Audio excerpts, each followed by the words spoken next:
Mistaken for a murder suspect. A severely autistic man was tased, handcuffed, and arrested. Brighton police are now apologizing. And CBS 4 investigator Brian Moss found this arrest never should have happened because the real murder suspect was already in jail.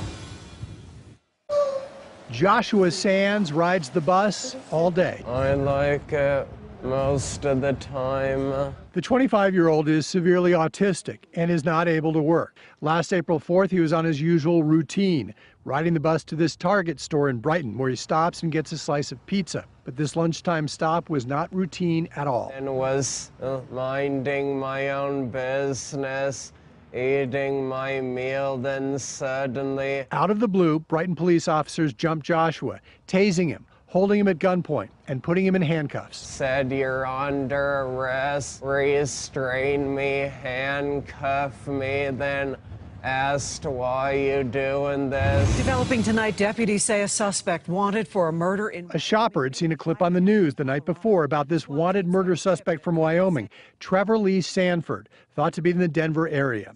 She thought Josh was Sanford, so police were called. Their report showed they too thought they had the bad guy. Shot me with the taser till they talked to my grandma. But this case of mistaken identity could easily have been avoided. We found records showing police in Westminster had arrested Sanford 10 hours earlier, and he was sitting in the Adams County Jail when Brighton police grabbed Josh. I couldn't believe it, first of all. I mean, Josh is pretty mild-mannered. Josh's father said he was furious when he found out the true suspect was already behind bars. Didn't they just make an honest mistake, though? Well, an honest mistake is something that's pretty minor, but without checking to see who the person is, 6 cops arrest him. That's abusive force, the way they did it. Facing a potential lawsuit, Brighton police have apologized, and the city paid Josh $50,000.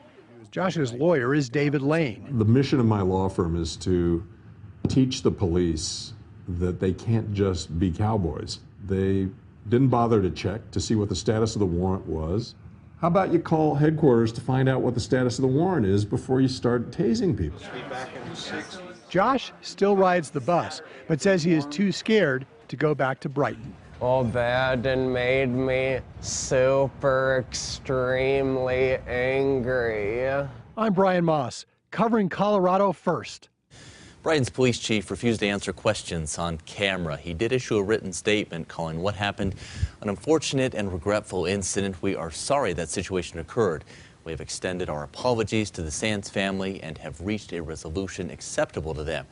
Chief did not address our questions about why officers didn't know the actual suspect was in jail.